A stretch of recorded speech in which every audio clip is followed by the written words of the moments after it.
Good morning, students.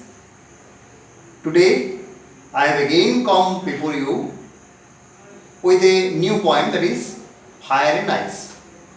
Before going to the poem, let me remind you, you are class 10 students and board exam is ahead. So you have to prepare. So continue your preparation. Okay? Okay, regarding the poem, before going to the poem, let me tell you one thing, that fire. You have read in class 7, one chapter was there, fire, friend and foe. There you have read that fire is a good servant but a bad master. In which sense it is a good servant? When it is under control. But when it is out of control, it is a bad master. So also ice, or when it melts, water. Water, when it is enough water, when enough water is there, it can destroy everything. Okay, so these things we are going to read in this poem. Okay, so our second poem is Fire and Ice. Here the poet is Robert Frost, and I have personally prepared it for you people. Okay, so let me show you some of the pictures where fire can destroy or ice can destroy, what they can do. This is a complete picture of destroying of a fire. Just you see what fire can do when it is out of control. Next picture we are having, this is destruction of a town. A fire destroying a town totally. The town is totally covered with fire. Okay, everything destroyed here. And what ice can do, what water can do, a town is destroying by water. Waterlogging everywhere, totally submerged by water. You can see those houses which are amidst water. Next, we are having flood plucking many trees. Not a single tree left behind. All the major trees, big trees, they are plucked down. Okay, so this happen when fire or ice is out of control. Okay, so now we will go to the poem directly. Very beautiful, very interesting poem by Robert Frost, Fire and Ice. Here, a very short poem. First stanza, let me read. Some say the world will end in fire, some say in ice. From what I have tasted of desire, I hold with those who favor fire.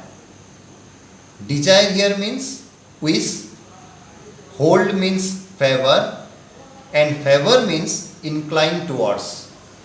So, here the poet talks about the two possible ways for the end of the world. Two possible ways. Remember, the dilemma here is whether the world will end in fire or in ice. The poet is hopeful that as per the prediction of the people, the world has its end, either by fire or by ice. Both the reasons are opposite to each other. On one side, people who believe that the world will end in fire also believe that it will be the heat, desire, and the passion which will lead the humanity or as a whole the world to an end. Here, desire is a symbolism of fire. Okay, it symbolizes fire. So when desire or passion, it becomes out of control, then it destructs the humanity as a whole. Here the poet strongly favor all those people who believe that the world will end in fire. So the poet here agrees with them, totally agrees with them. And he says further that extreme desire, greed and jealousy, these are some of the human instincts which ultimately leads to destruction.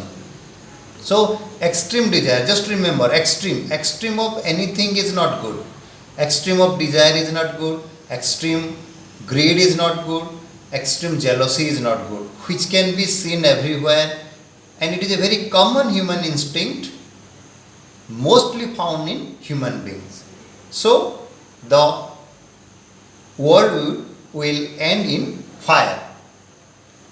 Next, stanza 2, it reads, "But if it had to perish twice, I think I know enough of hate to say that for destruction ice is also great and would suffice."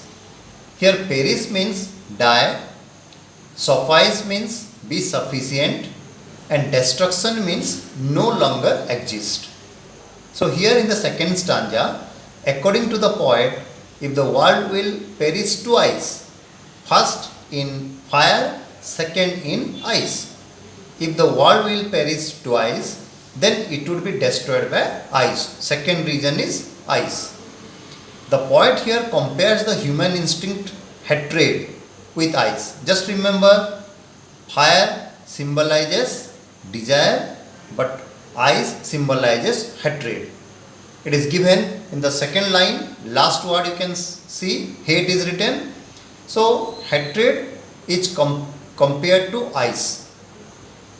Hate can occur and linger in people's minds and hearts for years, sometimes even for the whole lifetime.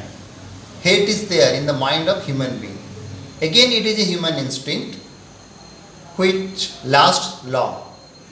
Extreme hatred towards each other among countries can create warlike situation which has one and only one outcome, that is death and destruction. So, hate can be framed amongst each other in case of human being against one another country. As you can see, in our own country we are having number of enemies, our neighbors. So when we hate each other, then the warlike situation always created. And what war brings? Only death and destruction, nothing. Positivity, no, nothing.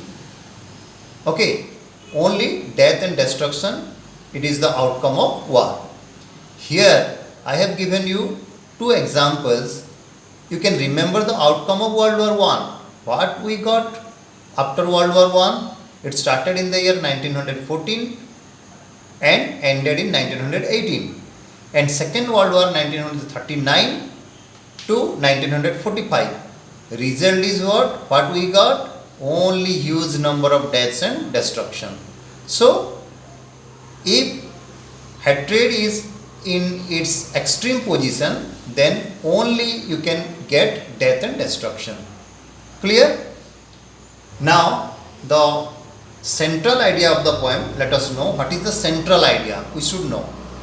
Only love, equality, mutual understanding and sympathy for one and all can help in establishing peace on the earth. Love in between human beings, equality among them, mutual understanding. One country can have mutual understanding with other countries, and we should have sympathy towards others. So if we develop this instinct, then it would definitely bring peace on the earth.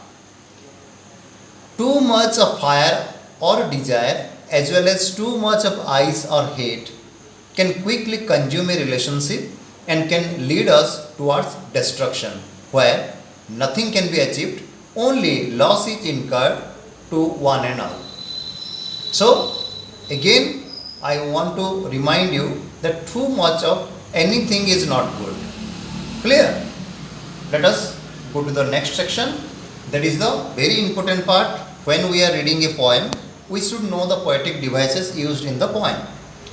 First poetic device used here is rhyme scheme.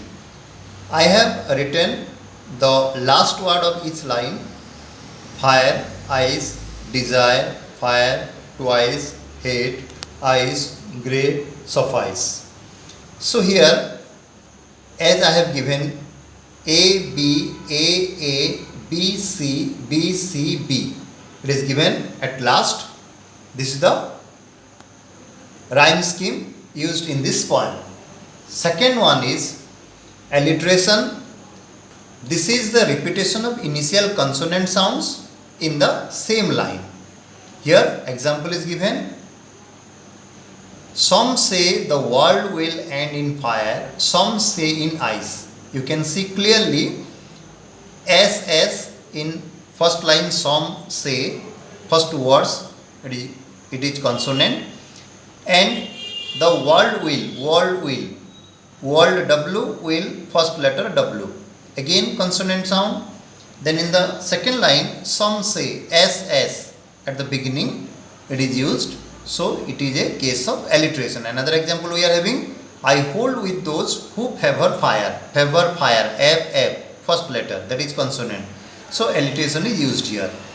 Next one we are having paradox. Paradox is a true statement but which seems untrue. In the second stanza we have seen one line, but if it had to perish twice, if it stands for world, it had to perish twice, destroy twice. So one thing cannot be destroyed two times. So it seems untrue, but it is true. Next one is we are having symbolism. Symbolism here, two main words used. One is fire, which is a symbol for desire. Another is ice, a symbol for hate. So symbolism is also used. We will go to the next poetic device, that is imagery. Imagery is a figure of speech where an object, person or situation has another meaning other than its literal meaning. Let us see the example. Fire elicits the feeling of heat and light, but also burning and pain at the same time. Ice elicits the feeling of coldness, but also indifference and intolerance. So it has a meaning other than the literal meaning also. You can see both fire and ice, they are having one literal meaning and some other meanings also. That is imagery. Next one is enjambment. I have already told you in the first poem the example of enjambment. Here in the second poem also, enjambment means it is defined as the thought or clause that does not come to an end at a line break. Rather it moves over to the next line. Just see the different lines here. I think I know enough of hate to say that for destruction ice is also great and would suffice. Here in all the three lines, first three lines, no comma, colon mark, semicolon mark, nothing is used. The sentence continues. So it is an example of enjambment. Next poetic device is anaphora. It is the repetition of a word or expression at the start of two or more consecutive lines. Some say is repeated at the start of line 1 and 2. At the beginning, some say in the first line and second line it is repeated, that is anaphora. Okay, repetition of a word or expression at the start of two or more consecutive lines. Next one we are having is personification. Personification is to give human qualities to inanimate object. Inanimate objects means non-living things. So in this poem, fire is non-living, ice is also non-living, but they are capable of destruction. Means the poet personifies fire and ice by giving them mind and power to destroy anything. Okay, so they are personification. In personification they are used. Next one is assonance. It is repetition of vowel sound in same line. The repetition is at different places in different words. So let us see in the example. What are the example of assonance? It is vowel sound, the long sound of O in I hold with those who favor fire. O, it is in different color I have marked so that you can easily get it. Okay, O at different places in different words it is marked, that is vowel sound. Okay, next one, we don't have anything left. So I hope you enjoyed the whole poem. Again, I want to mention thank you for watching. Have a good day.